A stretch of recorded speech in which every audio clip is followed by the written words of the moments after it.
Gauvin. Bon, donc là, c'est un long chapitre, j'ai l'impression. Ça va mettre 1 heure au moins. Je viens de me réveiller, c'est pas facile. Il est 19h50. Alors, je vais essayer de parler fort.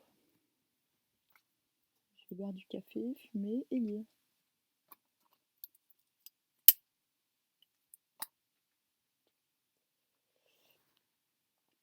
Avant la naissance de Mordré, le roi Lot d'Orcanie avait eu de sa femme, Anna, qui était sœur d'Arthur, 3 fils qui se nommaient Gauvin, Agravin et Gaëriette.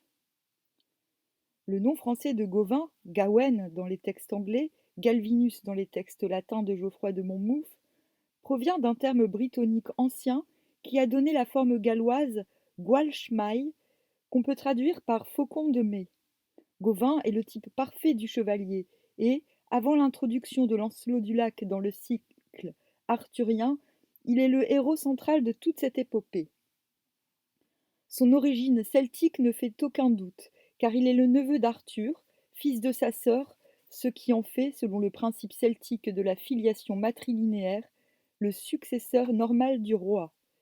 Il en est de même pour Tristan, fils de la sœur du roi Marc, ou pour le héros irlandais Cuchulainn, fils de la sœur du roi Conchobar.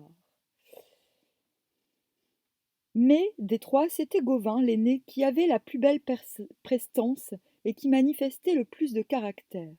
C'était un jeune homme d'une grande beauté, dont toutes les femmes se sentaient devenir amoureuses. Et il possédait un don singulier. En se levant le matin, il avait la force d'un bon chevalier. À l'heure de tierce, sa valeur avait doublé, et à midi, elle avait quadruplé. Mais ensuite, cette valeur diminuait et redevenait ce qu'elle était au lever. On lui avait donné de bons maîtres d'armes, et, par son énergie et sa force naturelle, il était devenu le grand espoir de son père, qui n'avait pas hésité à l'armer chevalier dès qu'il avait atteint l'âge requis.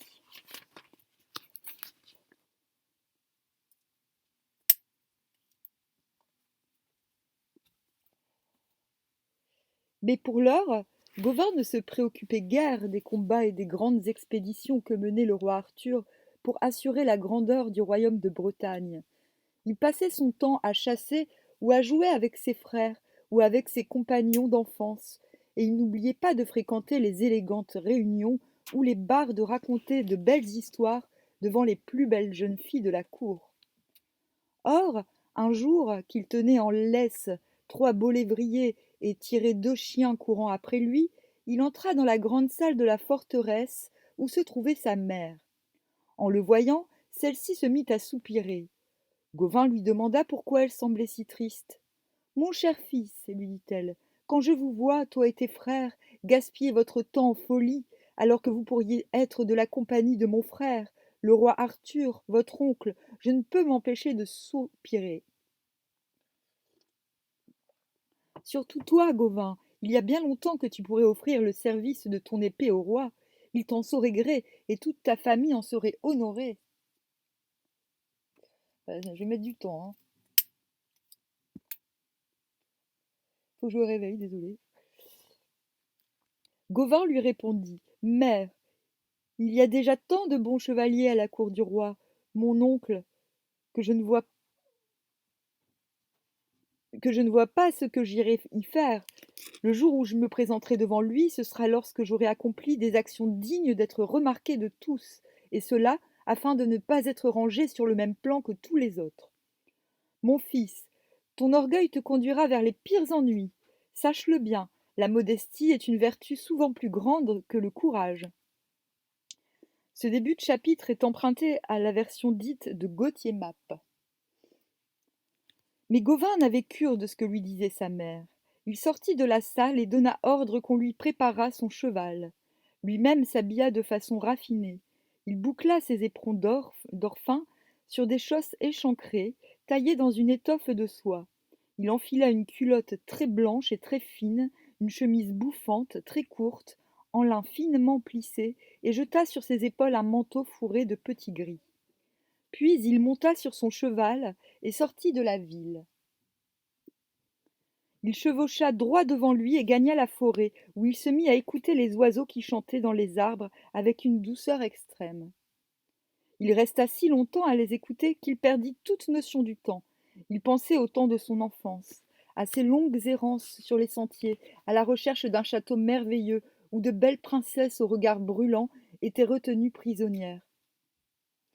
Il rêvait, et son rêve fut si présent qu'il finit par s'égarer.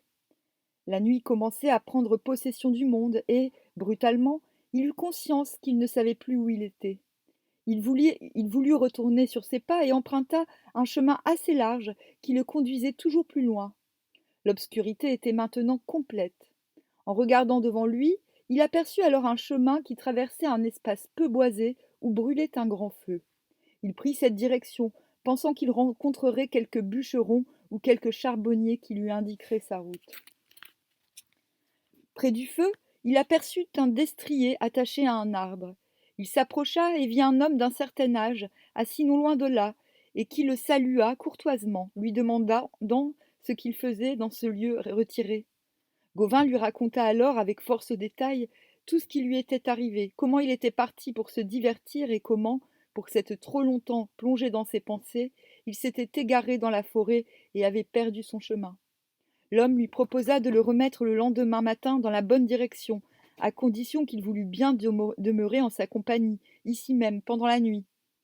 C'est ainsi qu'ils veillèrent et discutèrent un certain temps avant de s'endormir près du feu.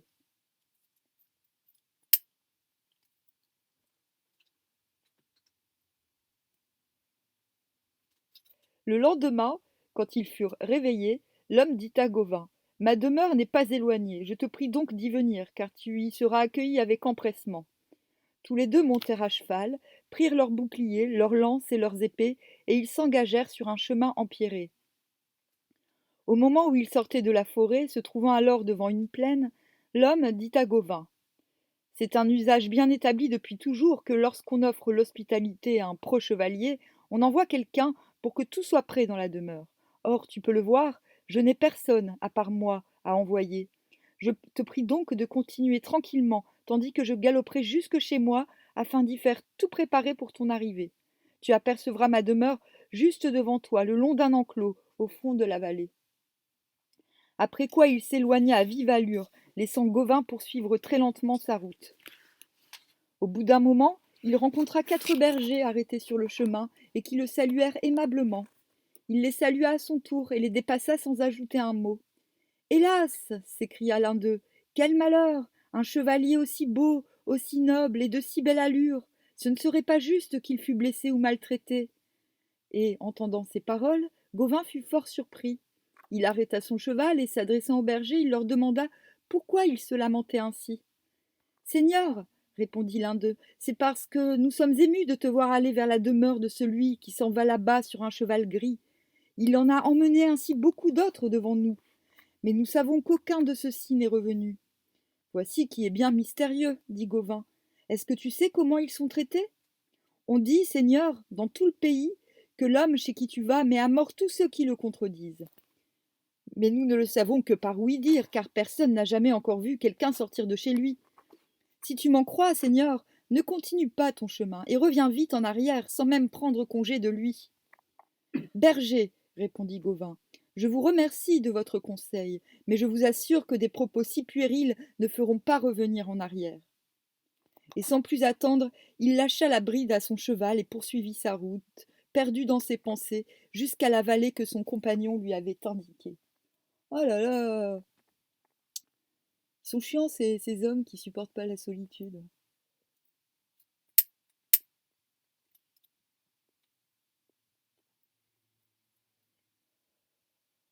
Il aperçut alors, s'élevant auprès d'un vaste enclos, une magnifique forteresse qui semblait toute neuve sur le sommet d'une butte.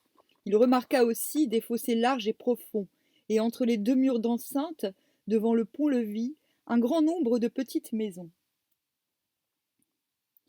De toute évidence, cette forteresse appartenait à un homme riche et puissant. Gauvin arriva jusqu'aux lices, passa la porte d'enceinte, traversa les dépendances et se présenta au pont-levis.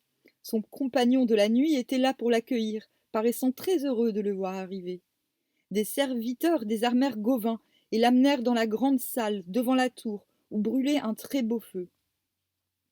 Tout autour, il y avait des sièges somptueux recouverts d'une riche étoffe de soie pourpre. Gauvin remercia son hôte pour tout, car il n'avait nulle intention de le contredire en quoi que ce fût. « Cher seigneur, dit l'hôte, on prépare ton repas et mes serviteurs s'empressent, sache-le bien. Mais, en attendant, divertis-toi, je veux que tu te sentes heureux et à ton aise. Si quelque chose te déplaît ou te contrarie, n'hésite pas à le dire. » Mais Gauvin lui répondit que tout dans la maison le satisfaisait pleinement. L'hôte se rendit alors dans ses appartements et en revint avec une jeune fille d'une grande beauté. « Voici ma fille, dit l'hôte Gauvin. Quand il la vit, Gauvin en resta d'abord interdit, puis il se leva et la salua. Quant à la jeune fille, elle fut encore plus stupéfaite devant la grande beauté de Gauvin et la perfection de son attitude. Elle lui adressa cependant quelques paroles de bienvenue. Alors l'hôte invita Gauvin à prendre la main de la jeune fille en disant « Seigneur, j'espère que ma fille ne te déplaît pas, car je n'ai pas de plus agréable divertissement à te proposer pour ton plaisir et ton agrément. Je pense qu'elle saura fort bien, si elle le veut, se montrer une bonne compagnie, et je lui ordonne en ta présence de faire sien tous les désirs que tu pourrais exprimer. Oh. » Gauvin, prenant bien garde de ne point contredire son hôte, le remercia vivement. Et l'hôte les quitta pour aller voir à la cuisine si le repas était bien préparé. Gauvin s'assit à côté de la fille, fort embarrassé, mais lui parlant en termes mesurés, de façon à éviter de lui causer le moindre déplaisir. Mais, dans ses paroles, il sut si bien suggérer ses sentiments que la jeune fille ne put douter qu'il était amoureux d'elle. « Seigneur, lui dit-elle enfin, j'ai bien entendu que mon père m'a interdit de te refuser quoi que ce soit. Et pourtant, comment te dire ? Si je consentais à faire ce que tu désires, l'issue en serait bien mauvaise, et c'est par ma faute que je t'aurais trahi et causé ta mort. Voici donc le conseil que je vais te donner. Garde-toi de tout acte déplacé, et quoi que te dise mon père, ne le contredis jamais, car si tu le faisais, tu attirerais sur toi de grands malheurs. Et surtout, ne donne pas l'impression qu'on t'a mis en garde, car tu le paierais très cher. » L'hôte revint alors de la cuisine. Ah, j'ai loupé un truc. Ah non. L'hôte revint alors de la cuisine et invita Gauvin à passer à table. On fit demander l'eau. Avant chaque repas, il était d'usage qu'on apportât de l'eau pour que les convives puissent se laver les mains. Il ne faut pas oublier que jusqu'au XVIe siècle, la fourchette n'existant pas, on mangeait avec les doigts. Les serviteurs apportèrent de nombreux plats de viande et de poisson, de venaison et d'oiseaux rôtis avec du pain très blanc. Gauvin mangea avec beaucoup de plaisir et but du très bon vin qu'on lui versait dans une coupe en or. Puis, quand le repas fut terminé, l'hôte déclara qu'il voulait aller faire une promenade dans les bois de son domaine et invita Gauvin à rester près de la jeune fille et à se divertir avec elle. Il lui enjoignit même de ne pas s'en aller tant qu'il ne serait pas revenu. Gauvin comprit bien qu'il lui fallait demeurer là et assura son hôte qu'il n'avait aucune envie de partir. Là-dessus, l'hôte monta en selle et s'éloigna. Gauvin et la jeune fille passèrent tout l'après-midi à deviser de choses et d'autres. Quand l'autre vint, la nuit commençait à tomber. Gauvin et la jeune fille, la main dans la main, se levèrent pour le saluer. Il leur dit qu'il s'était hâté de revenir, car il avait eu peur que, s'il s'attardait, Gauvin ne s'en allât. Puis l'hôte demanda au serviteur ce qu'il y aurait à manger. « Il conviendrait, dit la jeune fille, de demander seulement des fruits et du vin, car nous avons beaucoup mangé déjà aujourd'hui. » Il en fut ainsi. On apporta la collation, et les serviteurs versèrent abondamment différentes sortes de vins. Du rosé, du blanc, du rouge. «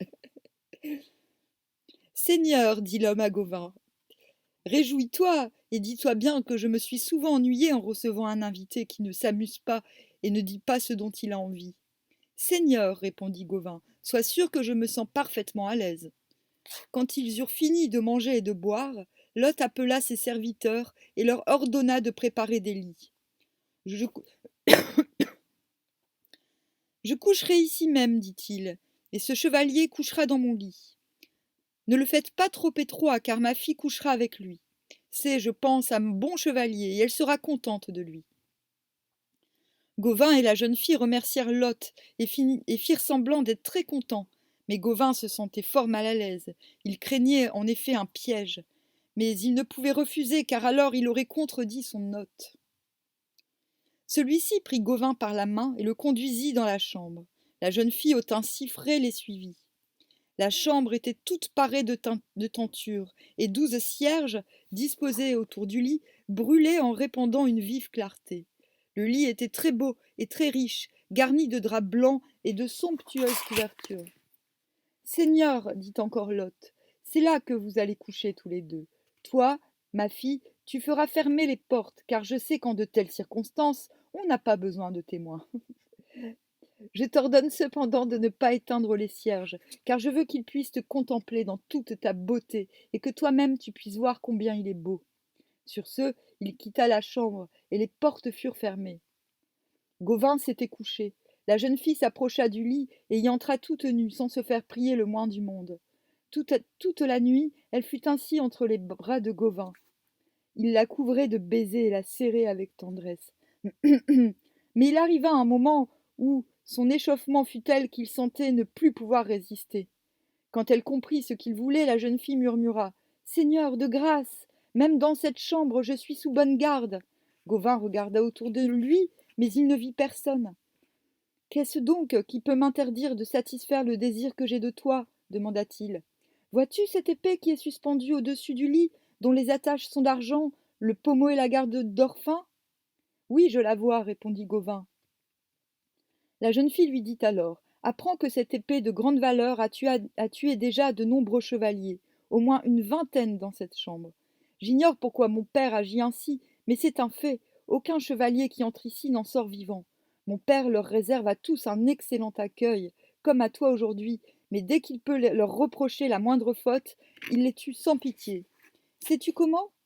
Si d'une manière ou d'une autre le compagnon qui partage mon lit tente de me pénétrer, l'épée tombe et le frappe en plein corps, et s'il tente de s'en approcher et de la saisir, elle jaillit aussitôt d'un fourreau et vient le percer. Cette épée a une telle vertu qu'elle me tient toujours sous sa garde. J'aurais pu ne pas te prévenir, mais je serais très malheureuse si tu mourrais à cause de moi. » Gauvin se trouvait dans le plus grand embarras.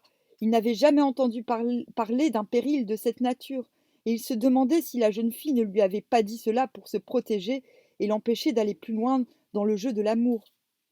De plus, il avait une folle envie de la jeune fille, et d'autre part il se disait que, s'il se dérobait, il serait ridiculisé, car on finirait bien par savoir qu'il s'était trouvé nu à nu dans un lit avec la plus belle fille du monde en s'abstenant de jouir d'elle. Il lui paraissait donc préférable de mourir glorieusement plutôt que de vivre plus longtemps dans le déshonneur. « Belle, dit-il, rien n'y fait. Je suis dans un tel état qu'il me faut devenir ton amant. Du moins, tu ne pourras rien me reprocher, répondit-elle. Il la serra alors de si près qu'elle poussa un cri. Aussitôt, l'épée surgit du fourreau et vint frôler le flanc de Gauvin, lui arrachant un morceau de peau. La blessure était superficielle, mais l'épée traversa les couvertures et les draps et s'enfonça jusqu'au matelas. Puis elle remonta et revint se placer dans le fourreau. Gauvin en demeura tout interdit. « Tu as vu que je ne mentais pas, dit la jeune fille, et ce n'était pas pour me dérober à toi que je t'ai averti. » Gauvin se plongea dans d'amères pensées. Les cierges brûlaient toujours dans la chambre et répandaient leur clarté sur le corps de la jeune fille. Gauvin voyait la finesse de sa peau, la blondeur de ses cheveux, la finesse de ses sourcils, le charme de ses lèvres, le velouté de son cou et de sa poitrine. Non, décidément, il ne pouvait plus résister. Il s'approcha d'elle, la serra très fort dans ses bras, et il se préparait à la pénétrer, quand l'épée surgit encore de son fourreau, tomba et vint le frapper d'un coup plat sur la nuque. Mais, ce faisant, elle vacilla un peu et toucha l'épaule droite, lui cisaillant 3 doigts de peau. Puis elle se ficha dans la couverture de soie, avant de remonter et de reprendre sa place dans le fourreau. Gauvin, qui se sentait légèrement blessé, comprit qu'il valait mieux ne pas insister, et le reste de la nuit se passa sans incident. Cependant, ni lui ni la jeune fille ne purent dormir. Dès que le jour parut, Lot se leva très vite, et vint à la chambre. Il ne resta pas silencieux, mais appela à haute voix. La jeune fille se leva, ouvrit la porte, puis revint s'allonger toute nue auprès de Gauvin. Quand il vit les deux jeunes gens tranquillement étendus, il leur demanda comment ils allaient. Très bien, merci, répondit Gauvin. Comment reprit l'hôte. Tu es encore en vie? Tu le vois bien, dit Gauvin. Je n'ai rien fait qui pût entraîner ma mort, et si dans ta demeure tu me faisais subir de mauvais traitements sans le moindre motif, ce serait une injustice. Cependant, l'hôte s'était approché du lit.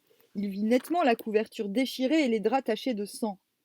Explique-moi d'où provient ce sang, s'écria-t-il. Seigneur, répondit Gauvin, l'épée m'a blessé en 2 endroits, mais ce sont des blessures sans gravité. C'est bon, dit l'autre. Je vois que tu n'es pas mort, mais si tu veux retrouver ta liberté, il faut que tu me dises de quel pays tu es et quel est ton nom. Volontiers, Seigneur, je suis Gauvin, fils du roi Lot d'Orcanie, et mon oncle est le roi Arthur. Lot s'était subitement radouci, et semblait ne manifester aucune mauvaise intention.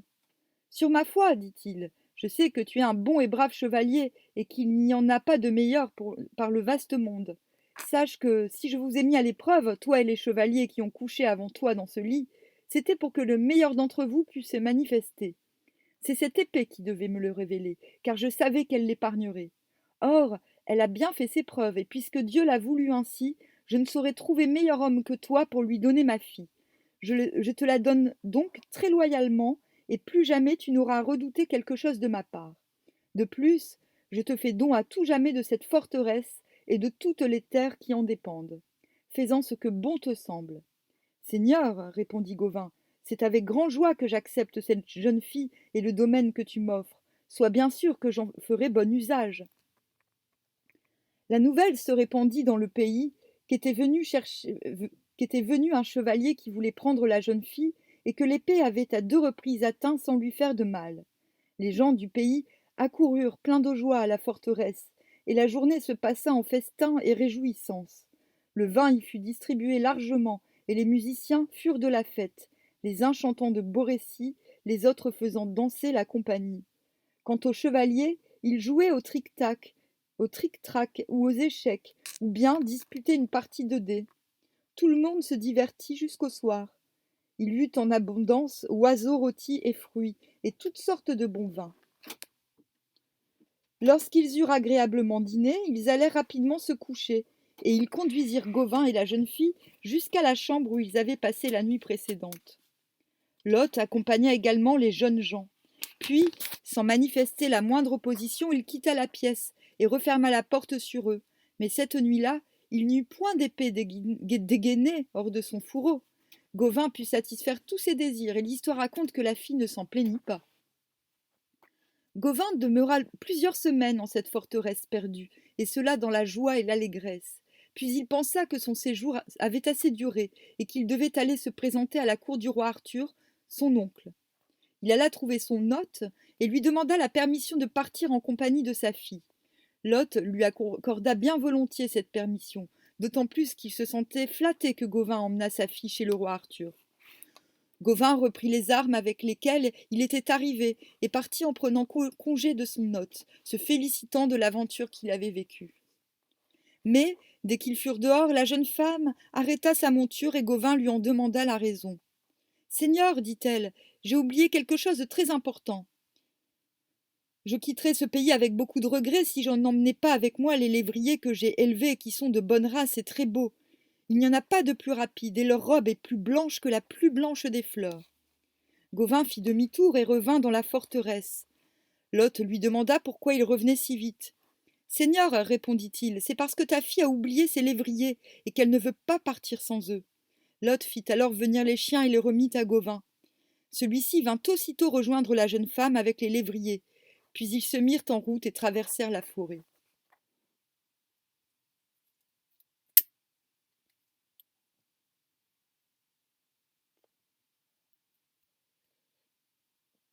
C'est alors qu'ils virent arriver un chevalier monté sur un cheval bai, robuste et plein d'ardeur. L'homme chevauchait à vive allure, et quand il fut parvenu à leur hauteur, il éperonna son cheval et, sans prononcer un mot, se jeta entre Gauvin et la jeune femme dont il saisit la monture par les rênes. Puis il fit aussitôt demi-tour, et elle, sans qu'il lui eût demandé quoi que ce fût, la suivit sans hésiter. Saisi de colère, Gauvin se précipita à la poursuite du ravisseur, mais il pensait qu'il n'avait d'autre arme que son bouclier, sa lance et son épée, tandis que l'autre était bien équipé, robuste, de grande taille et plein d'agressivité. Néanmoins, Gauvin se jeta contre son adversaire, la lance tendue, et s'écria « Rends-moi mon ami, montre-moi ton courage.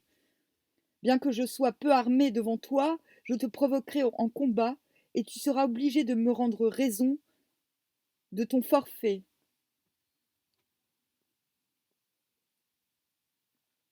L'inconnu s'arrêta, souleva sa visière et répondit « Je n'ai nulle envie de me battre avec toi, et si je me suis mal conduit, ce que tu prétends, je ne suis pas prêt à t'en demander pardon. Cette femme a été mienne bien avant ce jour, et je ne fais que réclamer ce qui m'appartient. Et si tu veux confirmation de ce que je te dis, je peux te proposer une solution.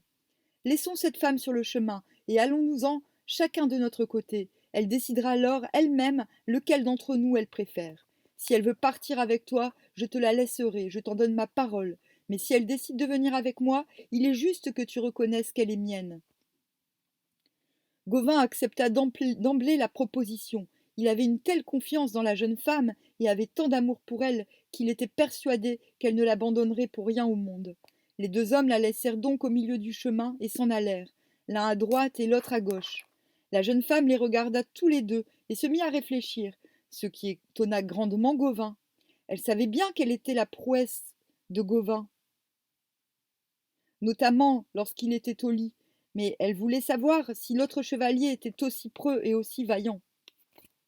Ce texte des environs de l'an 1200 inaugure toute une série de récits antiféministes sur l'inconstance des femmes et surtout sur leur nymphomanie maladive. Et c'est vers lui qu'elle se dirigea, sans un regard pour Gauvin. « Seigneur, dit alors le chevalier, il n'y a pas de contestation possible. Cette jeune femme a choisi librement qui elle voulait. » « Certes, répondit Gauvin, profondément ulcéré, que Dieu me maudisse si je conteste quoi que ce soit et si je me bats pour qui se moque de moi. » Et il s'en alla à travers la forêt en emmenant avec lui les lévriers. Cependant, au bout d'une lande, la jeune femme s'arrêta brusquement et le chevalier lui en demanda la raison. « Seigneur, répondit-elle, je ne serai jamais ton amie tant que je n'aurai pas repris possession de mes lévriers que ce chevalier là-bas emporte avec lui. »« Tu les auras, s'écria-t-il, et il piqua des deux pour rejoindre Gauvin. »« Pourquoi emportes-tu ces lévriers qui ne t'appartiennent pas » demanda-t-il. « Seigneur, répondit Gauvin, je les considère comme miens, et si quelqu'un vient me les disputer, je devrais les défendre comme mon bien propre. Mais si tu veux mon avis, il serait bon de recourir à l'épreuve que tu m'as proposée tout à l'heure lorsque nous avons mis la jeune femme au milieu du chemin pour savoir avec qui elle irait. » Le chevalier dit qu'il acceptait la proposition. Il pensait en effet que si les lévriers venaient de son côté, il se les appropriait sans combattre et que de toute façon, s'ils allaient de l'autre côté, il serait bien temps pour lui de les conquérir par la force. Ils laissèrent donc les bêtes au milieu du chemin. Alors les lévriers se précipitèrent vers Gauvin et lui firent fête. Gauvin les flatta longuement du geste et de la voix, tout heureux que les chiens eussent choisi sa compagnie. Et comme la jeune femme arrivait, furieuse de voir que ses lévriers étaient autour de Gauvin, celui-ci dit encore « J'ai fait tout ce que cette femme m'a demandé et je lui ai donné mon amour. Voilà la façon dont elle me regarde. Ces chiens, je les ai tenus dans la forteresse de son père. Je les ai caressés et ils m'ont donné leur amitié. Les chiens sont une chose et les femmes une autre. Sachez donc qu'un animal ne trahira jamais un humain qui lui a donné son amitié et à qui il a promis son affection. Les lévriers ne m'ont pas abandonné. Je veux donc prouver ainsi qu'ils sont à moi et que leur amitié m'est plus précieuse que le faux amour que cette femme a manifesté pour moi. » Mais l'autre chevalier se montra de plus en plus arrogant. « Ton discours ne m'intéresse pas, » s'écria-t-il. « Donne-moi les chiens ou prépare-toi à te défendre. » Gauvin saisit alors son bouclier et le plaça contre sa poitrine. L'autre se précipita sur lui et tous deux s'affrontèrent de toute la force de leurs chevaux. Bientôt, Gauvin fit vider les étriers à son adversaire, et sautant à bas de sa monture, il le poursuivit, l'épée à la main. Il y mit toute sa rage, car le tort et l'insulte qu'il venait de recevoir excitaient sa haine. Il le malmena et maltraita si fort que, soulevant le plan du haubert de son adversaire, il lui perça le flanc de sa bonne épée. Sa vengeance assouvie, il abandonna le corps sans un regard pour le cheval, le haubert et le bouclier. Il alla appeler les lévriers, puis courut reprendre son cheval. Il sauta en selle sans plus attendre. « Seigneur !» s'écria la jeune femme, « au nom de Dieu, ne me laisse pas seule, ce serait un acte ignoble. Si j'ai manqué de sagesse, ne m'en fais pas reproche. Je n'ai pas osé te suivre parce que j'ai eu très peur quand j'ai vu que tu étais mal équipé alors que ton adversaire était parfaitement armé. » En entendant ces paroles, Gauvin se mit à rire, puis il dit « En vérité, qui veut récolter un autre blé que celui qu'il a semé, ou qui attend d'une femme autre chose que ce qu'elle est par nature, n'a pas de sagesse. Ta compassion ne visait pas à préserver ma vie ou mon honneur, elle avait une toute autre source. Je n'ai plus aucune raison de t'écouter, et je te laisse en tête-à-tête avec toi-même. » Sur ce, Gauvin bondit dans la forêt, suivi par les lévriers qui aboyaient joyeusement. Il abandonnait ainsi la jeune femme et ne sut jamais ce qui lui était arrivé par la suite. Il reprit la bonne direction, méditant sur l'aventure qu'il venait de vivre et se promettant d'être vigilant à l'avenir à propos de la fausseté de certaines femmes. Et, après avoir chevauché longuement, toujours en compagnie de ses chiens, il se trouva bientôt aux alentours immédiats de la forteresse de Caerleon-sur-Uisge, où résidait son oncle, le roi Arthur. Cette nuit-là, Arthur était au lit avec Gwendolen. Tout à coup, celui-ci se réveilla et dit à Arthur « J'ai eu un songe. Un jeune étranger est en ce moment même sur le chemin de Caerleon, et je sais que ce jeune étranger prouvera une valeur supérieure à la tienne. J'ai vu qu'il me donnait un anneau d'or et qu'il me présentait 2 chevaux qu'il avait conquis en combat singulier. » Ainsi parla Gwendolen, et Arthur en fut grandement troublé, car le roi en ce temps-là avait coutume de se mesurer avec tous ceux qui avaient la prétention d'entrer dans sa forteresse sans y avoir été invités par lui, afin d'être acceptés comme ses compagnons. Or, comme Gwendolen venait de s'endormir, Arthur sortit du lit bien doucement, de façon à ne pas troubler son sommeil, fit préparer son cheval et ses armes, franchit la porte de Caerleon et s'en alla au hasard dans la forêt.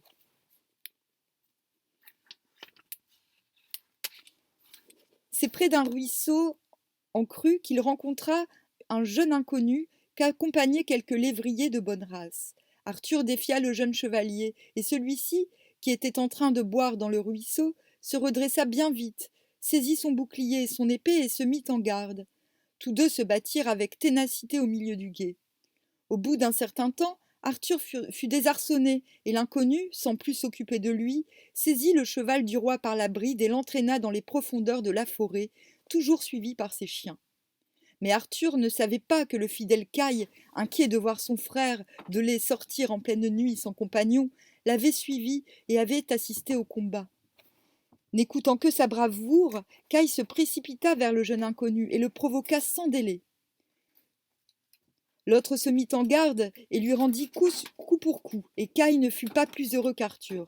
Il fut lui-même désarçonné, et l'inconnu, sans plus s'occuper de lui, saisit son cheval par la bride et l'emmena avec lui dans la forêt. Hop, c'est la petite pause miel. J'ai la gorge sèche.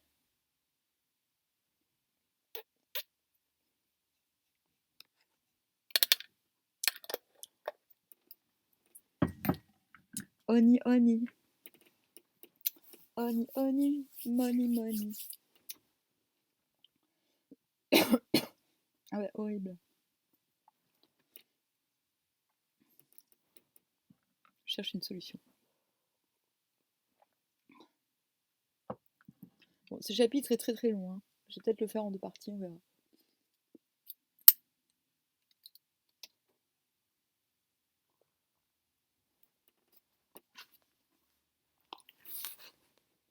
Arthur et Caï étaient bien ennuyés et honteux d'avoir été déconfits de telle sorte.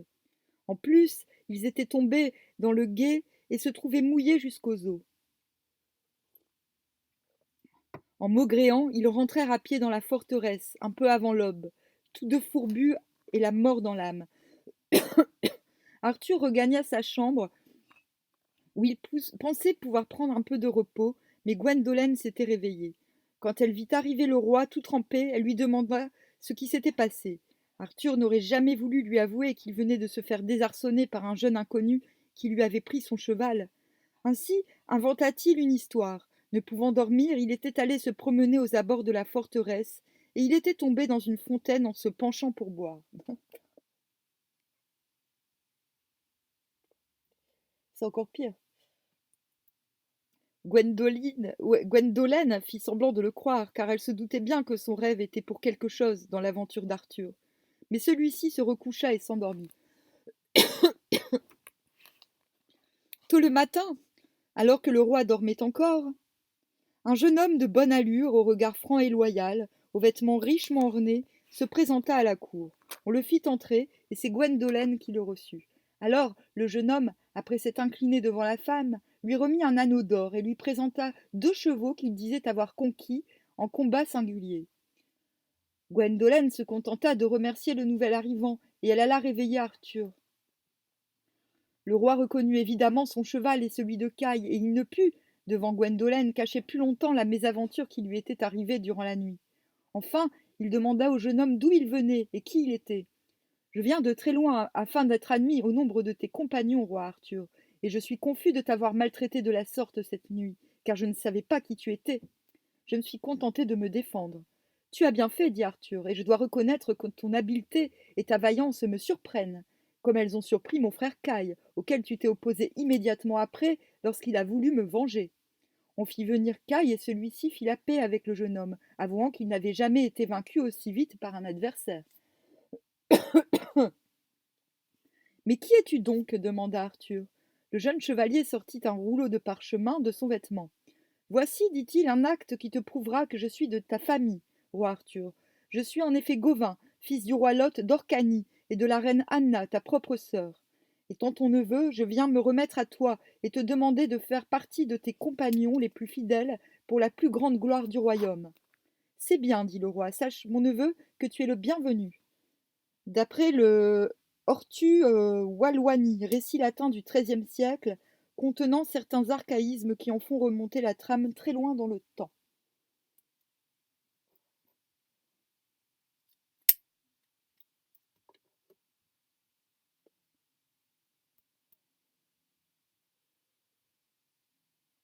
À ce moment, un échiquier de toute beauté apparut dans la salle où se trouvait Arthur.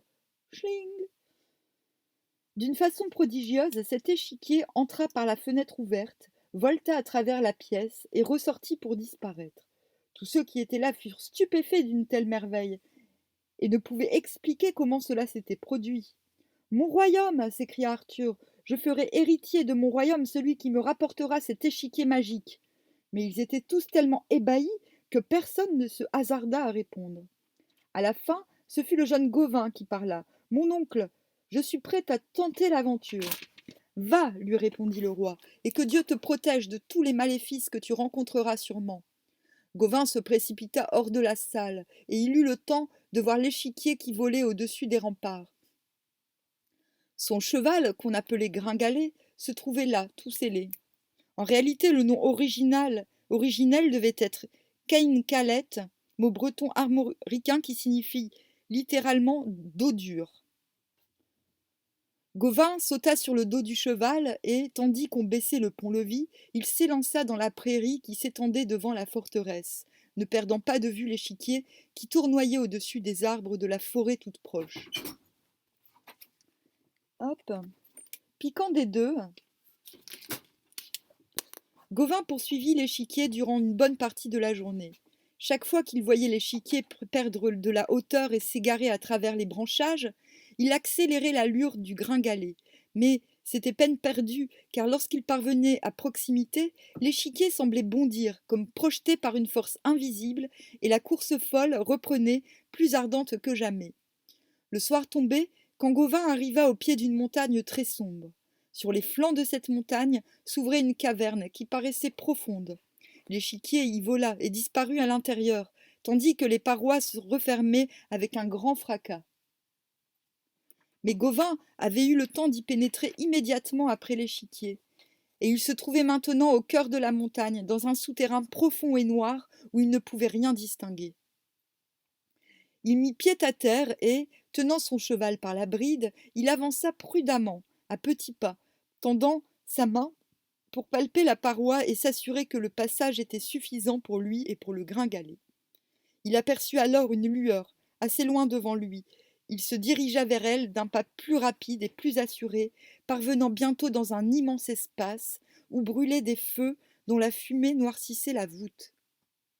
Mais il n'y avait plus aucune trace de l'échiquier. Gauvin se demandait ce qu'il allait bien pouvoir faire, quand il entendit des rugissements. Il vit alors un horrible dragon se précipiter vers lui, lançant des flammes par sa gueule béante.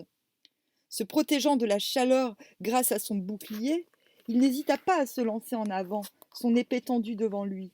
C'est ainsi qu'il accula le dragon à la paroi et fut assez heureux pour enfoncer son épée jusqu'à la garde dans la poitrine du monstre. Celui-ci poussa des hurlements épouvantables et s'écroula sans vie sur le sol rugueux. Mais aussitôt, d'une anfractuosité qui se trouvait du côté opposé, un autre dragon aussi effrayant surgit et vint l'attaquer. Gauvin se résolut à tenter la même manœuvre, et il parvint ainsi à se débarrasser rapidement du deuxième monstre. Épuisé par le combat, Gauvin s'allongea et reprit son souffle. Les grands feux continuaient de brûler comme auparavant, comme si le combustible était inépuisable. Gauvin se plongea dans de tristes pensées. Cette double victoire lui avait permis d'écarter un danger immédiat, mais il se trouvait bel et bien enfermé dans le flanc de la montagne. Il fallait trouver un moyen de sortir de là, et aussi de retrouver l'échiquier magique. Quand il se fut suffisamment reposé, Gauvin se leva, prit son cheval par la bride et se décida à suivre le souterrain par lequel étaient venus les deux monstres. C'était un sombre couloir infesté de vapeurs suffocantes. Courageusement, Gauvin avançait à pas rapides, et bientôt il eut la surprise de déboucher en plein air, dans une large vallée verdoyante, où chantaient des oiseaux de toutes espèces. Au fond de la vallée, il y avait un lac, et de l'autre côté du lac, une forteresse de pierres grises se dressait vers le ciel. Gauvin remonta sur son cheval et, contournant le lac, il arriva à la porte de la forteresse. Sans qu'il eût à demander quoi que ce fût, on lui baissa le pont-levis, et des serviteurs vêtus de riches habits brodés vinrent à sa rencontre. « Bienvenue à toi, dirent-ils. Ils le désarmèrent et conduisirent le cheval à l'écurie. Puis, toujours avec courtoisie, ils l'invitèrent à les suivre dans la grande salle où l'attendait le maître des lieux. Celui-ci était assis sur un trône d'argent, serti de pierres précieuses, d'où émanait une grande lumière. Cet homme était de taille moyenne, avec des cheveux très noirs et une longue barbe qui commençait à grisonner. Il portait un manteau d'écarlate, et sur sa tête une couronne d'or scintillée. Lorsqu'il vit entrer Gauvin, il se leva et dit « Bienvenue à toi, chevalier, qui que tu sois. Il était dit depuis longtemps que seul le chevalier le plus courageux du monde pouvait franchir les souterrains de la montagne sans connaître la peur. Tu te trouves ici, au château des Merveilles, et l'on m'appelle moi-même le roi Merveille. » Le roi fit asseoir Gauvin sur un siège recouvert de fourrure, et des serviteurs vinrent apporter des rafraîchissements. Ils devisèrent tous deux de choses et d'autres. Puis Gauvin expliqua sa présence en disant qu'il était à la recherche d'un étrange échiquier qui était apparu dans la forteresse du roi Arthur et qui avait la propriété de voler dans les airs. « Cet échiquier m'appartient, dit le roi Merveille, mais si tu veux bien accomplir la mission que je vais te confier, c'est très volontiers que je t'en ferai don. »« Comment cela » demanda Gauvin. « Ce n'est pas difficile, dit le roi. Si tu suis la rivière, au fond de la vallée, tu parviendras au pied d'une forteresse où réside le roi Amoran. Or, le roi Amoran possède une épée à 2 ranges, qui a la particularité de rendre invincible celui qui la tient. Arrange-toi pour te faire remettre cette épée par le roi Amoran, et donne-la-moi, tu auras l'échiquier en échange. »« Je le ferai, dit Gauvin. Le lendemain, de bon matin, après avoir passé la nuit au château des Merveilles, Gauvin partit sur le gringalet et suivit la rivière qui coulait au fond de la vallée. Après avoir chevauché ainsi une partie de la journée, il déboucha dans une grande plaine où paissaient de nombreux troupeaux. Et de l'autre côté de la plaine, il aperçut une forteresse de pierres rouges qui brillait dans les rayons du soleil. C'est vers la forteresse qu'il se dirigea, et quand il fut parvenu à l'entrée, il demanda à voir le roi Amorane. On baissa le pont-levis, on l'invita à pénétrer à l'intérieur et, sans plus attendre, on le conduisit près du roi Amorane. Celui-ci se promenait le long des remparts avec quelques-uns de ses familiers. Gauvin salua le roi. « Qui es-tu, étranger » demanda Amorane. « Je n'ai jamais caché mon nom, répondit Gauvin. Je suis Gauvin, fils du roi Lot d'Orcanie, et mon oncle est le roi Arthur. C'est bien, dit Amorane. Je connais le roi Arthur de réputation, et je sais que c'est un pro-chevalier, un homme juste et qui possède de grandes richesses. Viens-tu ici de sa part, ou bien es-tu simplement égaré dans ce pays ? C'est pour moi-même que je suis venu te trouver, répondit Gauvin, car j'ai entendu dire que tu avais une épée à 2 ranges, qui a cette particularité de rendre invincible celui qui la brandit dans les combats. C'est la vérité, et je suppose que tu es là pour me demander de te donner cette épée. Oui, dit Gauvin. Le roi Amorane l'entraîna à l'écart. Écoute, lui dit-il, si tu fais le serment de m'aider, je te donnerai l'épée. Que veux-tu que je fasse demanda Gauvin. Eh bien, voici. Je suis amoureux d'une jeune fille qui est très belle, mais que son père retient prisonnière dans une forteresse imprenable. Cette jeune fille porte le nom d'Isabelle, et son père est le roi Assantine, qui est un grand magicien. Mais il sait qu'il perdra tous ses pouvoirs le jour où sa fille partagera le lit d'un homme.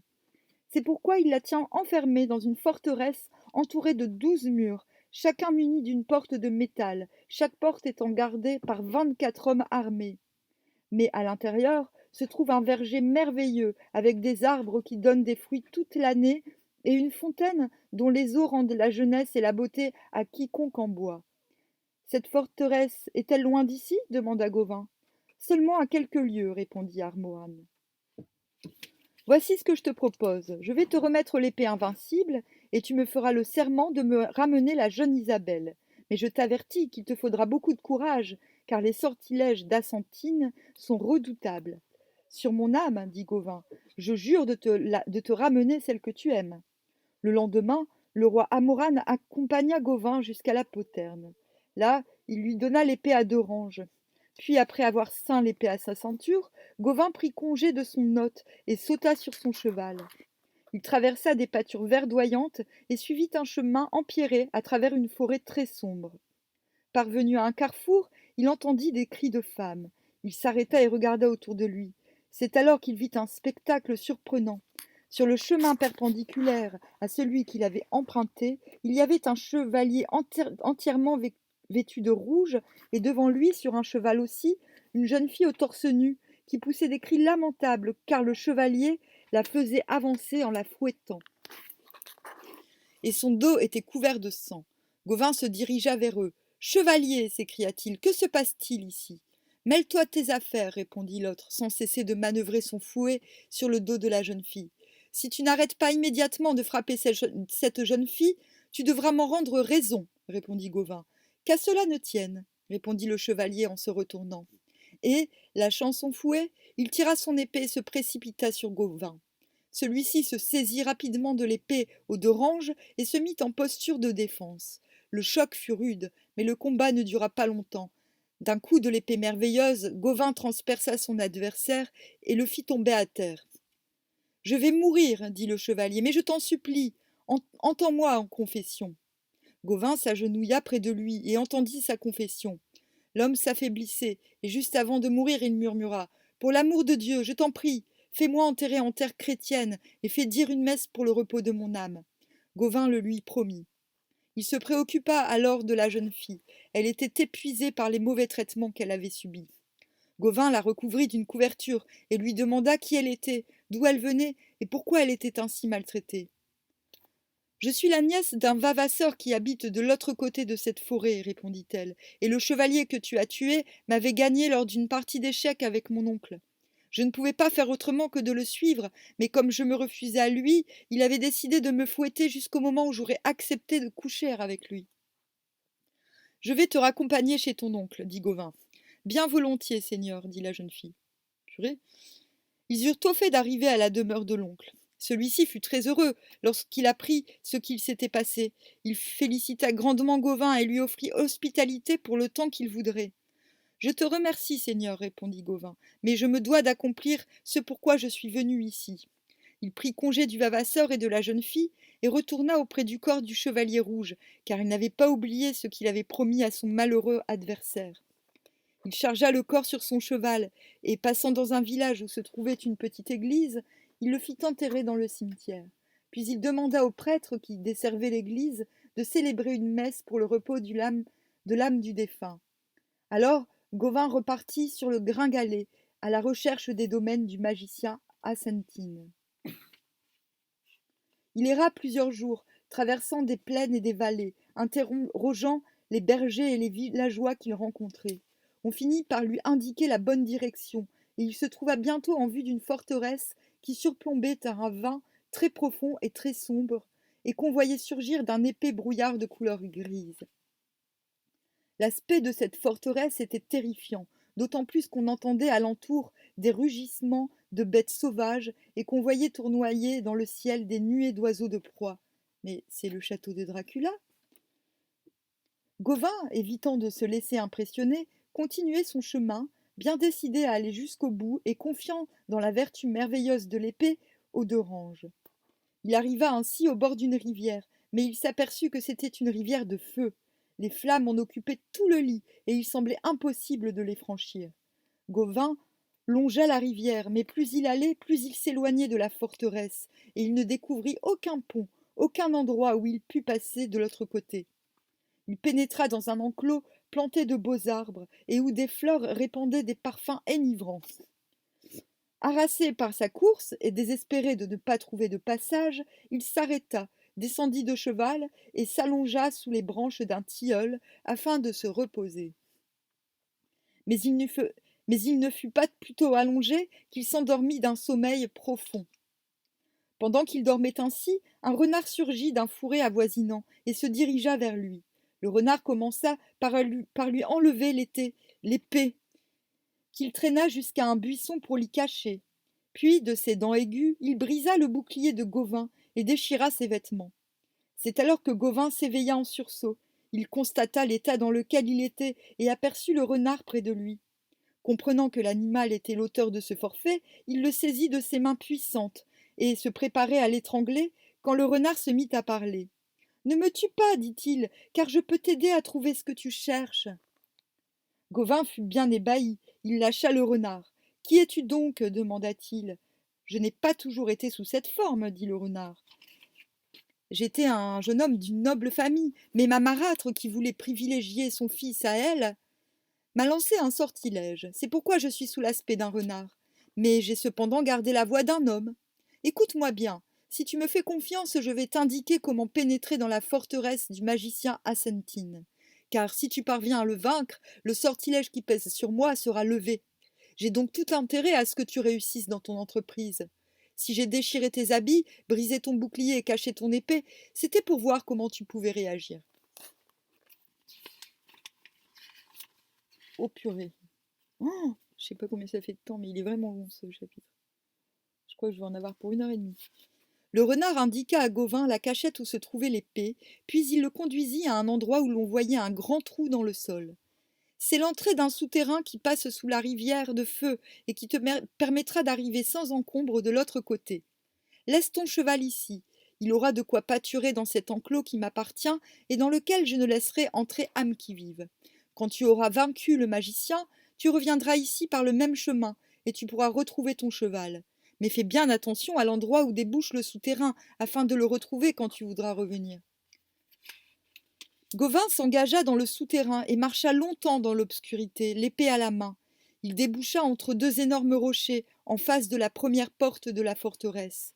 Aussitôt, il fut pris à partie par les gardiens de la porte, mais son épée fit tant de merveilles qu'il en tua une partie et que les autres s'enfuirent. Il en fut de même à la deuxième porte, et cela jusqu'à la 10e. Mais quand il eut franchi cette dernière, il se trouva face à face avec le roi Asentine. Le magicien avait un aspect terrifiant. Il attaqua Gauvin de toute sa force et, par magie, il fit sauter des mains de son adversaire l'épée qui rendait invincible. C'est ainsi que Gauvin fut fait prisonnier. Tout à la joie d'avoir maîtrisé le courageux jeune homme, Acentine le fit charger de chaînes et ne résista pas au plaisir de le montrer dans toute son humiliation à sa fille Isabelle. Mais quand celle-ci aperçut Gauvin, son cœur fut tout chaviré. Ce n'était pas seulement la pitié qui la troublait ainsi, mais l'aiguillon de l'amour qui la piquait et la tourmentait, à tel point qu'elle résolut immédiatement de venir en aide à celui qui avait été assez audacieux pour parvenir en plein cœur de cette forteresse. Mon père, dit-elle, j'ai bien envie de lui faire payer très cher son attitude, et tu sais que je peux être très cruelle lorsque l'idée m'en prend. Laisse-moi m'occuper de lui, tu ne le regretteras pas. Pourquoi pas, dit Acentine, qui se sentit soudain très fière de la méchanceté apparente de sa fille. Fais-le souffrir comme tu l'entends, de sorte qu'il regrette d'être né. Isabelle fit enfermer Gauvin dans une pièce à l'écart, éclairée par une simple petite lucarne. Mais comme il y avait un trou à la porte, la jeune fille resta là, silencieusement, pour observer son comportement. Elle entendit Gauvin se lamenter sur son sort et sur l'impossibilité où il était de poursuivre sa mission. Hélas, disait-il, je perdrai donc mon honneur, et le roi Arthur apprendra vite que je ne suis pas digne d'être son neveu. Suis-je donc maudit pour avoir ainsi lâché cette épée grâce à laquelle je pouvais vaincre ce diabolique enchanteur? Et cela au moment même où je rencontre la plus belle et la plus gracieuse fille du monde, cette Isabelle dont on m'a tant vanté les mérites et dont je ne peux chasser l'image de mon esprit. Ces dernières paroles remplirent de joie la jeune fille, car elle savait maintenant que son amour pouvait être payé de retour. La nuit suivante, alors que tout le monde dormait dans la forteresse, Isabelle vint délivrer Gauvin et le conduisit dans sa propre chambre. Là, ils n'eurent pas à parler bien longtemps pour comprendre qu'ils étaient amoureux l'un de l'autre, et ils purent en toute impunité donner libre cours à leur passion. Cependant, l'un des serviteurs avait été témoin de la délivrance de Gauvin. Il alla prévenir le roi Acentine, et au matin, celui-ci, accompagné de quelques fidèles, se précipita dans la chambre de sa fille, animé de la plus violente colère. Il fit saisir les deux jeunes gens et les fit enfermer dans un cachot humide où ils furent enchaînés au mur, l'un en face de l'autre, pour qu'ils pussent se voir dans leur misère. Mais alors que tous deux se demandaient avec angoisse quel sort leur réservait, leur réservait le magicien, ils entendirent un léger bruit derrière, le soupirail qui constituait la seule ouverture de ce réduit. Gauvin aperçut avec stupeur un grand oiseau rouge qui s'acharnait à coups de bec et d'ongles sur les barreaux. Bientôt, ceux-ci cédèrent et l'oiseau entra dans le cachot. Il se posa près de Gauvin, et toujours avec son bec et ses ongles, il le débarrassa de ses chaînes. « Qui es-tu donc » demanda Gauvin. « Ne dis rien, répondit l'oiseau. Je suis l'âme de celui que tu as fait enterrer et pour qui tu as fait célébrer une messe. Je viens payer ma dette envers toi. » Alors l'oiseau délivra de la même façon la jeune Isabelle, puis il s'attaqua à la serrure de la porte. Ils furent bientôt dans les couloirs de la forteresse, l'oiseau voltant devant eux. Il les mena dans une pièce où se trouvait l'armure de Gauvin, ainsi que l'épée aux deux ranges. Gauvin s'en saisit avec joie, et accompagné d'Isabelle, il sortit de la forteresse, guidé par l'oiseau, et celui-ci les abandonna à l'entrée du souterrain, avant de disparaître dans le ciel avec un grand tourbillon de lumière.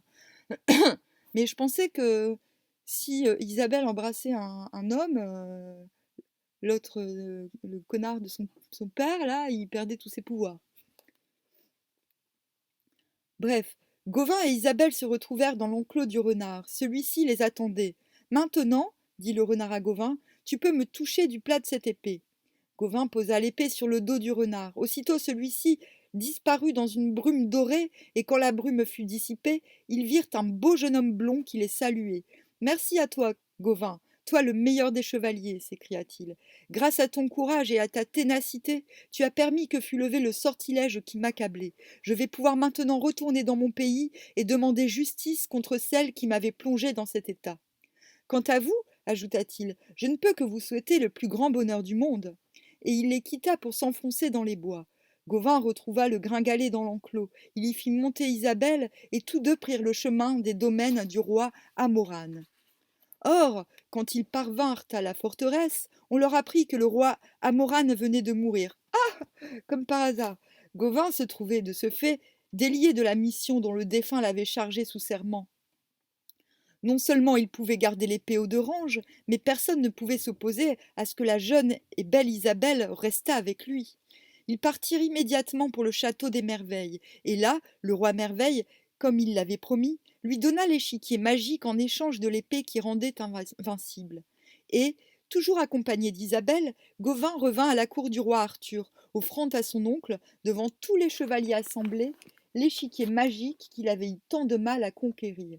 Alors le roi vint à lui, l'embrassa avec chaleur et dit d'une voix très forte: Beau neveu, fils de ma sœur, devant tous ces chevaliers qui sont présents, je te déclare le seul héritier de mon royaume.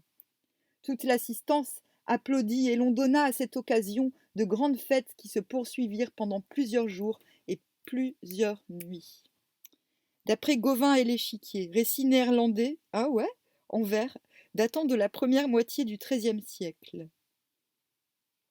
Cependant, à quelque temps de là, Arthur tenait cour ouverte devant la forteresse, afin que tous ceux du royaume qui avaient à se plaindre de quelque chose puissent se présenter et demander justice.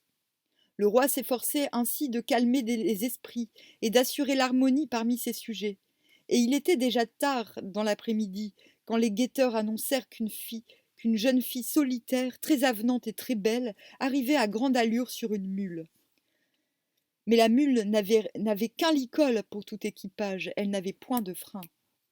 Le frein désigne le mort glissé dans la bouche de la monture, et parfois la bride entière. On s'en doutait un peu. La jeune fille pénétra dans l'assemblée et s'arrêta devant le roi. Là, elle descendit de sa mule, tandis que Caille, Bédouire et Gauvin allaient vers elle pour l'aider si elle en avait besoin. Mais elle ne semblait pas d'humeur à se livrer à des mondanités. Elle écarta les chevaliers et s'adressa ainsi à Arthur, d'une voix qu'on sentait pleine de colère. « Roi, tu as la réputation d'être juste et secourable, et tes compagnons sont de courageux chevaliers. Voici ce qui m'amène. Comme tu as pu le voir, ma mule n'a pas de frein. C'est qu'on m'a volé ce frein auquel je tenais presque autant qu'à ma propre vie. Et je n'aurai plus de joie tant que je ne l'aurai pas retrouvé. Alors je demande solennellement à l'un de tes chevaliers de partir à sa recherche, pendant que moi-même j'attendrai ici qu'il revienne avec l'objet que je désire tant. Ce chevalier n'aura qu'à monter sur ma mule et se laisser conduire jusqu'à une forteresse qui n'est pas très éloignée d'ici, mais que personne d'entre vous n'a jamais vue.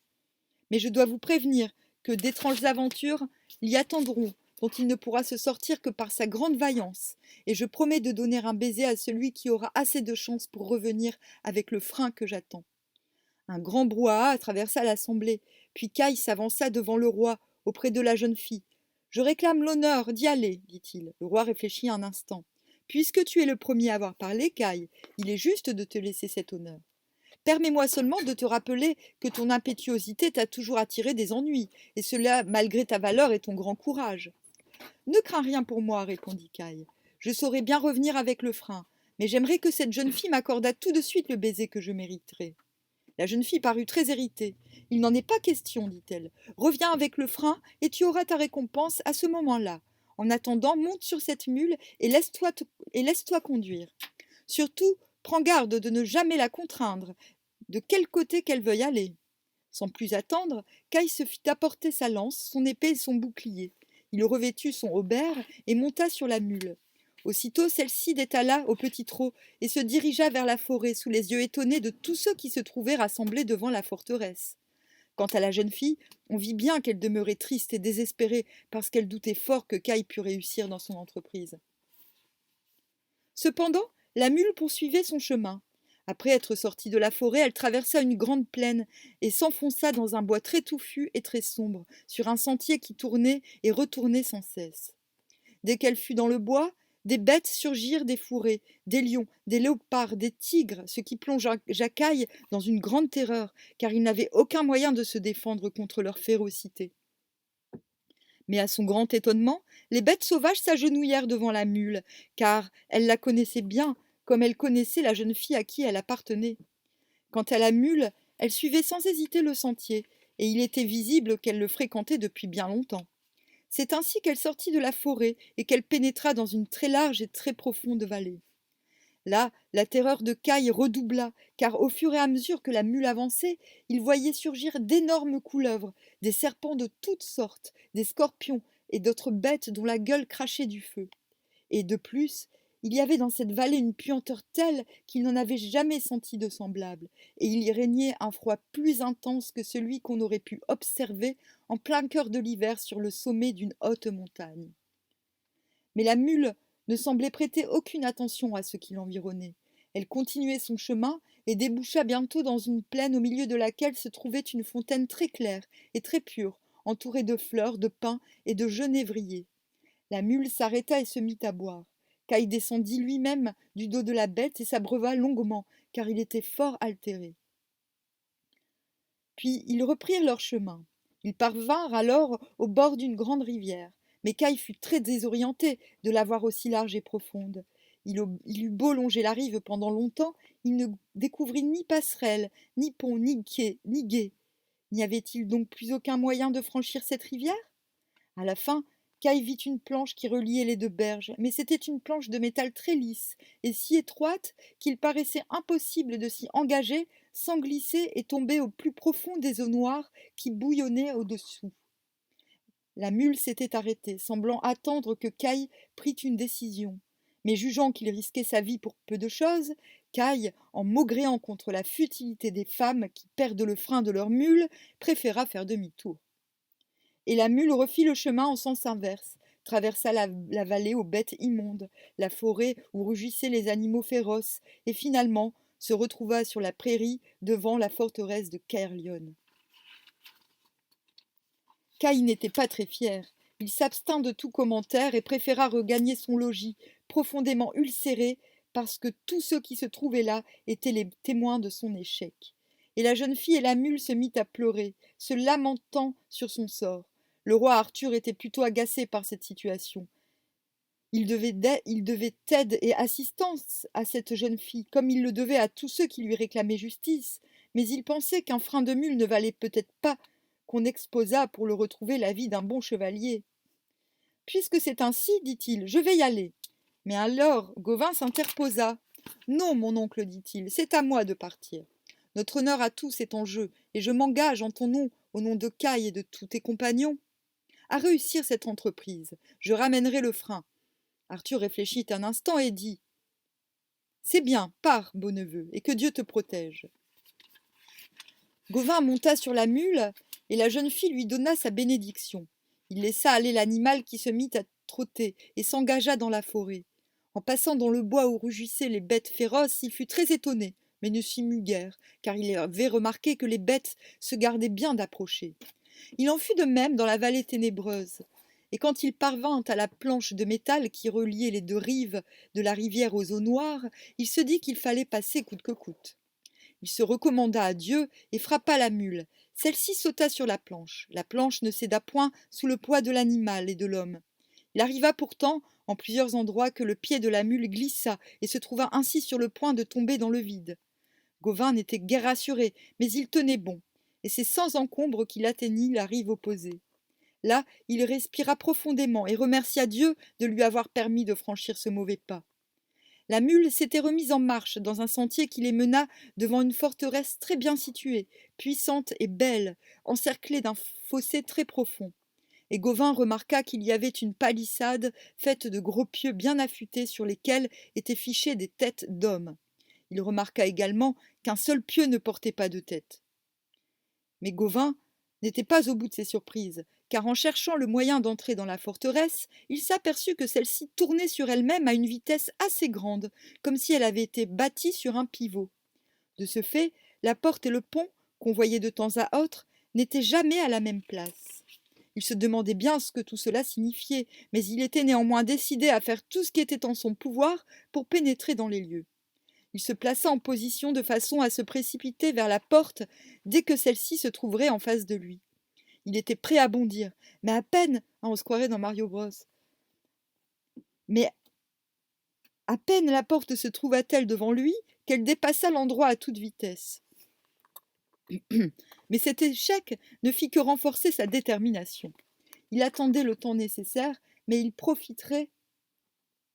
attendrait le temps nécessaire, mais il profiterait du moment le plus opportun. Il guetta, les muscles tendus, et quand il vit de nouveau la porte approcher, après avoir calculé la vitesse du mouvement, il piqua la mule avec vigueur. Celle-ci bondit sous l'effet de l'éperon, se jeta à travers la porte et se retrouva ainsi à l'intérieur de la forteresse. Gauvin se demandait quelle pouvait être cette étrange ville qui se découvrait à ses regards. La mule l'emportait à vive allure à travers les rues désertes. Il n'y avait ni homme, ni femme, ni être vivant. La mule s'arrêta sous l'auvent d'une maison, comme si elle avait l'habitude de s'y reposer. C'est alors qu'un nain déboucha d'une ruelle obscure. « Oh, un nain, enfin !» Quand il fut parvenu au milieu de la rue, il salua Gauvin en disant « Bienvenue à toi, Gauvin, fils du roi Lot d'Orcanie. »« Comment me connais-tu » demanda Gauvin. Le nain ne répondit rien. Gauvin insista. « Et toi, nain, qui es-tu donc? Quel est ton seigneur? Ou quelle est ta dame ?» Mais le nain refusait toujours de répondre. Il disparut dans la ruelle d'où il était venu. Gauvin mit pied à terre. Sous une arche, il remarqua un caveau vaste et profond qui semblait s'enfoncer sous la terre. Il se pencha pour l'examiner de plus près et vit, au sommet d'un escalier de pierre, surgit un homme d'une taille démesurée, portant des vêtements de paysan, la barbe et les cheveux hirsutes. Gauvin remarqua qu'il avait l'air maussade et cruel et qu'il tenait une grande hache à la main. Cependant, l'homme le salua poliment et lui dit « Je te trouve bien téméraire d'être venu jusqu'ici. Tu as vraiment gaspillé tes pas, car tu n'obtiendras pas le frein que tu as promis de ramener. Il est entouré de trop beaux gardiens, et si tu voulais l'obtenir, il te faudrait assurément livrer de périlleux combats. »« Je suis venu pour cela, répondit Gauvin, et je suis plus que jamais décidé à obtenir ce frein. »« Tu l'auras voulu, dit l'homme hirsute. Mais trêve de bavardage. Tu es fatigué par ton voyage et tu as besoin de te restaurer et de dormir. Tu seras mon hôte cette nuit. L'homme le mena tout droit à son logement, le fit entrer dans une salle où un repas était déjà préparé sur une table, et il le servit lui-même. Il devait y avoir des caméras de surveillance devant la forteresse. Quand Gauvin fut rassasié, l'homme lui apporta de l'eau et le conduisit dans une chambre où se trouvait une couche haute et large. « Gauvin, tu dormiras dans ce lit, mais avant que tu ne te couches, je dois te demander quelque chose. Tu pourras la refuser. Je te demande de prendre cette hache et de me couper la tête. Mais attention, demain matin, je devrai trancher la tienne lorsque je reviendrai. Choisis donc de le faire ou de ne pas le faire. » Je serais insensé si je n'acceptais pas, répondit Gauvin, à peine étonné par cette étrange proposition. « Alors, viens avec moi, dit l'homme. Il emmena Gauvin dans une grande salle où se trouvait un billot. L'homme plaça sa tête sur le billot. Gauvin prit la hache et d'un seul coup lui trancha la tête. Moi, je suis désolée, moi, si quelqu'un me demande de lui trancher la tête, je lui demande pourquoi quand même. L'homme hirsute se remit à l'instant sur ses pieds, ramassa sa tête et s'en alla. Gauvin retourna dans la chambre, se coucha et s'endormit aussitôt. Au point du jour, il s'éveilla, se leva et s'équipa. C'est alors que l'homme hirsute fit son entrée. Il avait la tête sur ses épaules et ne paraissait pas le moins du monde avoir souffert de cette décollation. Gauvin l'examinait avec attention, mais il ne put discerner aucune trace de blessure sur son cou. « Gauvin, dit l'homme, je viens te rappeler notre accord. »« C'est juste, dit Gauvin. Il alla dans la salle et mit son cou sur le billot. Alors, l'homme hirsute fit tournoyer sa hache, mais au lieu d'en frapper le cou de Gauvin, il se contenta d'en faire glisser doucement le tranchant sur la peau, et il dit « Honneur à toi, Gauvin, toi le chevalier le plus courageux du monde. » Et il fit relever Gauvin. Il survint une aventure identique à Gauvin, dans The Green Knight, récit anglais du XIVe siècle, tandis que dans le Père Lévaux, il s'agit de Lancelot du Lac. Mais l'aventure est plus ancienne, car on la retrouve dans le Festin de Bricriu, récit irlandais en gaélique, contenu dans un manuscrit du XIIe siècle, mais remontant bien plus haut. Il arrive la même histoire au héros Cuchulainn, lequel est d'ailleurs un personnage de même nature mythologique que Lancelot du Lac.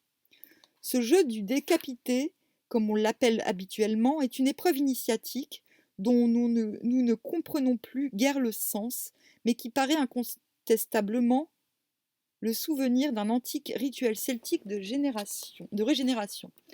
Et j'ajouterai que tels les saints et saintes de France et de Navarre qui se sont fait décapiter, on peut se rappeler qu'à l'endroit de ces décapitations, en général, une source jaillit. Donc c'est pas vrai, on n'a pas vraiment oublié le sens de ce rituel et de ce jeu. On n'a pas oublié le sens initiatique, vu qu'apparemment, bon, on se souvient de ces légendes. Bref. Alors, mais celui-ci n'en avait pas oublié pour autant le but de son expédition. Dis-moi, demanda-t-il, comment je puis obtenir le frein? Comment? S'écria l'homme hirsute. Tu es vraiment entêté? Tu es vraiment entêté. Dans ces conditions, viens manger et boire, car il te faudra beaucoup de force pour combattre ce que tu devras affronter. Et l'homme servit à Gauvin de quoi largement se restaurer. Puis, à l'heure de midi, il le conduisit dans une cour, lui ordonnant de s'armer et l'avertissant de s'attendre au pire. Effectivement, Gauvin se trouva en présence d'un énorme lion qui, tout en écumant, rongeait sa chaîne et creusait la terre de ses griffes. En voyant Gauvin, le lion rugit, hérissa sa crinière, ouvrit une gueule monstrueuse. Sa chaîne tomba, et il précipita sur Gauvin, dont il déchira le haubert. Gauvin recula d'abord, puis grâce à sa bonne épée, il se mit en devoir d'attaquer l'animal. L'affrontement dura longtemps, mais Gauvin parvint à frapper le lion, de telle sorte qu'il lui enfonça l'épée entière jusque dans les entrailles. Le monstre vacilla et tomba pour ne plus se relever. Gauvin espérait se reposer et reprendre sa respiration, mais un autre lion, aussi féroce que le premier, bondit sur lui et lui arracha son bouclier. Il se défendait avec l'énergie du désespoir, esquivant les coups de patte meurtriers que lui décrochait le lion. Plusieurs fois, il faillit succomber à la force terrifiante de l'animal, mais, à un moment, il réussit à frapper son adversaire au sommet de la tête. Le lion s'effondra et ne bougea plus. C'est bien, dit l'homme hirsute, qui avait été témoin de la bataille, mais tu ne t'en sortiras pas comme cela. Si tu m'en croyais, plutôt que de réclamer encore le frein, tu viendrais manger et boire chez moi, et tu t'en retournerais tranquillement à la cour du roi Arthur. Il n'en est pas question, s'écria Gauvin. Je veux qu'on me remette le frein qu'on a dérobé à la jeune fille à la mule. Tu l'auras voulu, dit l'homme hirsute, alors pénètre dans cette maison. Gauvin alla dans la maison, et dans une chambre il vit un chevalier qui était couché, mais qui se leva et qui y entra. Sois le bienvenu, Gauvin, dit le chevalier, mais à présent que tu es là, il faut que tu me combattes. Quand tu voudras, répondit Gauvin. Et, tout en s'armant, l'autre lui raconta qu'il combattait tous ceux qui venaient réclamer le frein de la jeune fille. Mais tous ceux qui s'étaient présentés avaient été vaincus par lui, et leurs têtes avaient été fichées sur les pieux qui entouraient la forteresse. Il ne reste qu'un seul pieu libre, dit le chevalier. Sois bien sûr que j'y mettrai ta tête.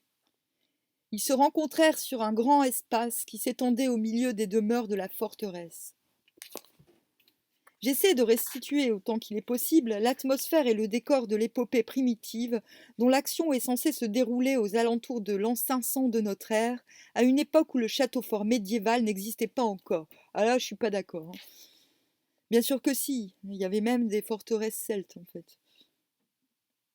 Je crois que ça fait pas trop longtemps qu'ils sont en train de le réaliser.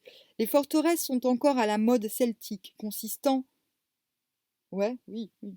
Consistant en vastes espaces situés sur une hauteur ou un promontoire entouré de palissades de bois, de remparts de terre et de pierre, et aussi de fossés. Ces espaces sont parsemés de maisons isolées, en nombre et en quantité proportionnelle à la superficie intérieure. Les textes que j'utilise pour cette restitution sont d'origines diverses, dans le temps comme dans l'espace géographie, pardon, ce qui oppose quantité de problèmes. Il est nécessaire d'unifier le récit en opérant une synthèse entre la période médiévale classique, à laquelle ont été écrits les principaux textes de la légende, et les données archéologiques du VIe siècle, qui mettent en lumière une civilisation à la fois romaine et mérovingienne. D'où le terme de forteresse au lieu de château fort, et souvent de guerrier ou de compagnon au lieu de chevalier, la chevalerie n'existant pas au VIe siècle. Mais j'ai cependant maintenu l'appellation chevalier à cause de sa signification première qui est cavalier. L'homme hirsute leur avait préparé 2 grosses lances, et il avait sellé 2 chevaux de combat. Avec force, ils échangèrent de tels coups que peu s'en fallut qu'ils fussent désarçonnés. Ils brisèrent leurs lances, les arçons se disloquèrent derrière eux, et leurs étriers se rompirent. Le chevalier se montrait un redoutable adversaire, toujours sur ses gardes et particulièrement agressif. L'homme hirsute leur donna 2 autres lances, et ils se précipitèrent l'un sur l'autre avec encore plus de rage que la première fois. Leurs lances, en se heurtant, lançaient des éclairs, et leurs boucliers furent brisés et volèrent en éclats. Mais, soudain, Gauvin attaqua son adversaire avec une telle vigueur que celui-ci vida les étriers et se retrouva à terre. Gauvin sauta de son cheval et lui mit la pointe de son épée sur la gorge. « Grâce !» s'écria le vaincu. « Je te reconnaîtrai désormais comme mon seigneur. » Qu'il en soit ainsi, dit Gauvin, et, sans plus s'occuper de son adversaire, il revint vers la maison de l'homme hirsute. Celui-ci l'aida à se désarmer et à essuyer la sueur qui coulait sur son corps. Maintenant, dit Gauvin, rien ne s'oppose à ce que tu me dises où se trouve le frein que je dois reprendre. Tu es décidément d'un entêtement incroyable, répondit l'homme. Si tu veux obtenir le frein, il te faudra combattre 2 serpents fourbes et farouches qui projettent du feu et parfois du sang par leur gueule. Si tu m'en croyais, tu renoncerais à ton projet. Je te ferai un bon souper, veillerai ensuite sur ton sommeil, et demain, tu retournerais à la cour du roi Arthur. Il n'en est pas question, s'écria Gauvin. Je suis venu ici pour reprendre le frein qu'on a dérobé à la jeune fille à la mule. Mène-moi donc à l'endroit où se trouvent les serpents dont tu me parles. Tu l'auras voulu, dit l'homme hirsute, mais je peux t'affirmer que tu le regretteras. Peu importe ce que tu penses, dit Gauvin, conduis-moi où je dois aller. Ce n'est pas le moment, répondit l'homme. Auparavant, tu te reposeras, et je t'apporterai ce qu'il faut pour te nourrir et t'abreuver. Après quoi, tu dormiras, car tu auras besoin de toutes tes forces pour affronter ces serpents. Ainsi fut fait. Et, le lendemain matin, l'homme hirsute équipa Gauvin et l'emmena dans une cour. Bientôt, 2 serpents rampèrent jusqu'à Gauvin. Ils étaient d'une taille et d'une férocité extrême. De leur gueule, ils projetaient des flammes puantes qui brûlèrent son bouclier et l'obligèrent à reculer. Mais il ne perdit pas courage, et allongeant son bras le plus qu'il le pouvait, il attaqua vigoureusement les serpents l'un après l'autre. Il porta un tel coup au premier qui lui coupa la tête. Quant au second, qui bondissait sur lui avec rage, il mania son épée avec une telle rapidité qu'il le tailla en multiples morceaux. Il s'arrêta alors, le visage souillé de sang et d'ordures. Sans un mot, l'homme hirsute le désarma et lui apportait de l'eau pour qu'il pût se laver, et il s'éloigna.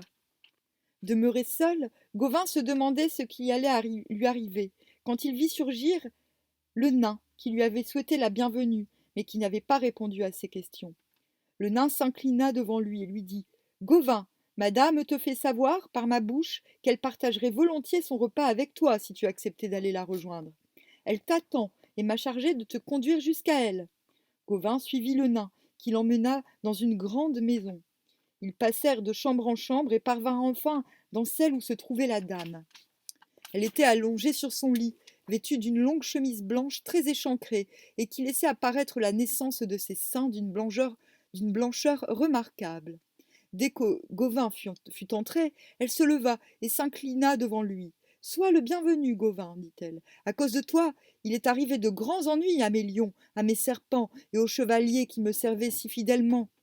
Toutefois, il convient que tu manges avec moi maintenant, car jamais, en vérité, je n'ai connu un homme plus courageux et plus vaillant que toi. » Il s'agit ici d'une formule consacrée, très commune dans les textes médiévaux et dans les récits mythologiques, mais elle s'applique fort bien au héros de lumière que symbolise le personnage de Gauvin, le faucon de mai, image parfaite de la jeunesse agissante du printemps et qui, tel Saint Georges ou Saint Michel, passe son temps à lutter contre le dragon des profondeurs. Autrement dit, l'image des forces négatives qui s'opposent au fonctionnement harmonieux de l'univers. C'est en ce sens que Gauvin, personnage principal primitif du cycle du Graal, peut être considéré comme le type parfait du héros civilisateur, aspect héroïsé du dieu Mitra. Ils s'installèrent tous deux sur le lit, qui était revêtu d'un tissu de soie brodé de pierres précieuses. Le nain et l'homme hirsute leur apportèrent de l'eau pour se laver les mains. Puis ils prirent place à une table où on leur servit les plats les plus fins et les vins les plus délicats. La dame se faisant de plus en plus aguichante et se press... La dame se faisait de plus en plus aguichante et se pressait contre Gauvin. Et pendant qu'il mangeait, elle lui révéla que la jeune fille à la mule était sa propre sœur, mais qu'elle n'avait nulle envie de lui rendre le frein. À la fin du repas, elle dit à Gauvin: Cher seigneur, pourquoi ne pas rester avec moi? Je mets à ton service ma personne et mes biens. Je possède 38 forteresses comme celle-ci. Il ne tient qu'à toi d'en être le maître.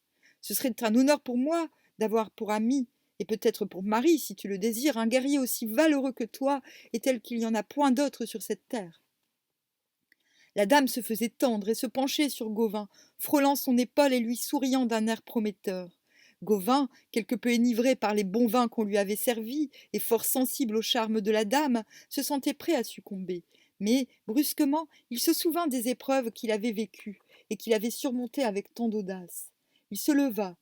Dame, dit-il, la seule chose qui m'intéresse, c'est le frein que tu as dérobé à ta sœur, la jeune fille à la mule. C'est pour me faire remettre ce frein que je suis venu ici, et j'ai donné ma parole que je le ramènerai à sa propriétaire.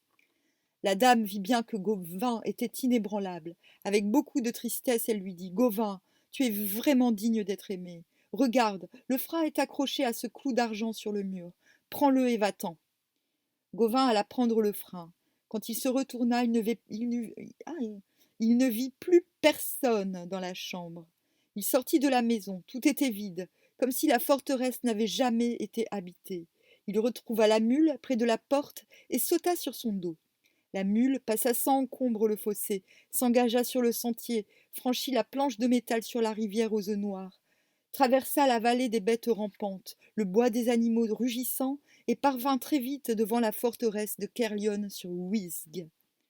Le roi Arthur fut bien étonné de voir son neveu, car il y avait à peine quelques instants qu'il était parti pour cette expédition. Mais Gauvin, sautant à terre, alla vers la jeune fille et lui... Ça, c'est intéressant. Ça faisait que quelques instants qu'il était parti. Extratemporalité.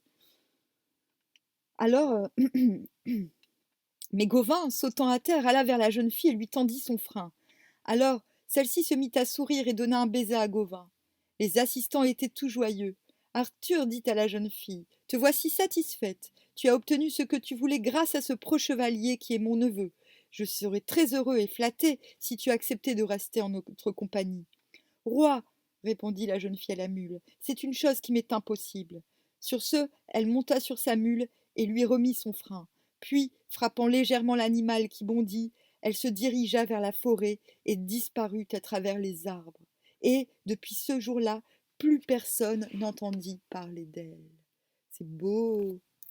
Ah, c'est une de mes histoires préférées.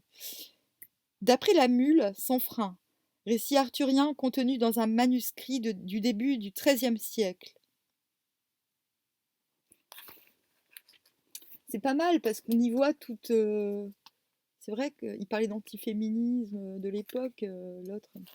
C'est pas de l'antiféminisme, hein, il y a des connasses partout.